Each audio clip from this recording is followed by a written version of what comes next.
The first act of The Crucible is set in a simply furnished bedroom at Reverend Samuel Parris' house in Salem, Massachusetts.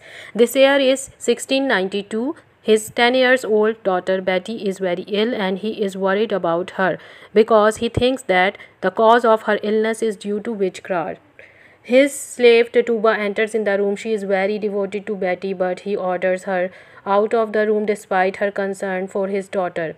After that, her niece Abigail Williams comes to tell him that Susanna Walcott, a village girl, has arrived with a word from Dr. Griggs. Susanna tells Parris that the doctor has been unable to find out the clue in his books as a Betty ailment and has therefore suggested that the Reverend look to unnatural things. Before Susanna leaves, Abigail instructs her to say nothing it to anyone in the village. Abigail then tells her uncle that the rumor of witchcraft is spreading. At this, Parris becomes more frightened and tells his niece that he had been seen and her Betty dancing in the moonlight like heathen in the forest while Tituba watched. He presses her to admit that they were trafficking with spirits, and he adds that he must know why she was discharged from service at the Proctor's home. It has been said that Elizabeth Proctor attended church so frequently because she refuses to sit next to something soiled. She tells him that Elizabeth Proctor is a bitter woman. She is a liar who hates her only because she would not slave for her. She adds that she split her name, that no one is ready to call Abigail's service in the 7 months since she left Proctor's. Putnam comes and tells that fire of hell upon his house and Betty has been seen flying around the town. They tell him that their daughter Ruth is also ill. They are joined by Mary Warren and Mercy Lewis. Act की settings Reverend Samuel Parris के घर में हुई है जो कि slam Massachusetts में वाक़या है। ये साल 1692 है। उसकी 10 साला बेटी बहुत ही बीमार है और वो इसकी बीमारी की वजह को विचक्राफ्ट को समझता है। उसकी स्लेव टिटूबा कमरे में आती है। वो बेटी से बहुत प्यार करती है लेकिन इसके बावजूद वो उसे कमरे से बाहर निकल जाने का कहता है। उसकी भतीजी एबिगेल विलियम्स उसे आके बताती है कि सुसैना वॉलकॉट डॉक्टर का पैगाम लेके आई है। पहले सुसैना बताती है कि डॉक्टर ने कहा है कि वो बेटी की बीमारी की वजह ढूंढने में नाकाम रहा है। एबिगेल सुसैना को जाने से पहले कहती है वो इस बात का जिक्र गांव में किसी से ना करे। एबिगेल अपने अंकल को बताती है कि विचक्राफ्ट की रूमर हर तरफ फैल रही है। इस पर पैरिस बहुत परेशान हो जाता है और वो एबिगेल से कहता है कि उसने उसे और बेटी को जंगल में नाचते हुए देखा है। वो उसे कहता है कि वो इस बात का एतराफ़ करे कि वो उसका स्पिरिट्स के साथ ताल्लुक़ है। वो मज़ीद कहता है कि उसे पता होना चाहिए कि एलिज़ाबेथ प्रॉक्टर ने उसे नौकरी से क्यों निकाला। इसके जवाब में वो कहती है एलिज़ाबेथ प्रॉक्टर बहुत ही झूठी औरत है और उसने उसे बदनाम कर दिया है जिसकी वजह से उसे कहीं पे भी नौकरी नहीं मिल रही है। मिस्टर एंड मिसेस पटनम आते हैं और बताते हैं कि जहन्नुम की आग उनके घर पर बरस रही है और बेटी को गांव में उड़ते हुए देखा गया है और वो मज़ीद बताते हैं कि उनकी बेटी रुथ भी बीमार है। Mary Warren and Mercy Lewis भी उनके साथ शामिल हो जाते हैं। Goes to the downstairs. Abigail warns them that her power of revenge will fall upon them if they breathe a word of anything that she drank blood as a charm to kill John Proctor's wife. जब Putnam चले जाते हैं तो और Paris भी नीचे चला जाता है। एबिगेल मैरी वॉर्न और बेटी को वार्न करती है कि अगर उन्होंने ये बताया कि उसने खून पिया है जादू के तौर पे ताकि प्रॉक्टर की बीवी एलिज़ाबेथ मर जाए तो वो उनसे ज़रूर इंतकाम लेगी। They only tell that they were dancing and Tituba is conjuring. वो सिर्फ यही बताएंगे कि वो लोग नाच रही थी और टिटूबा जादू कर रही थी। In the meanwhile, John Proctor arrive looking for Mary. इसी दौरान जॉन प्रॉक्टर मैरी को ढूंढने आ जाता है क्योंकि वो उसकी मुलाजमा है। His presence changes the environment of the room. उसके आने की वजह से कमरे का माहौल बिल्कुल बदल जाता है। After sending Mary to home, he and Abigail remains alone in the room. Mary को घर भेजने के बाद वो और एबिगेल कमरे में अकेले रह जाते हैं। He ask Abigail about which craft but she denies and accept that she and her were merrily dancing in the woods. Abigail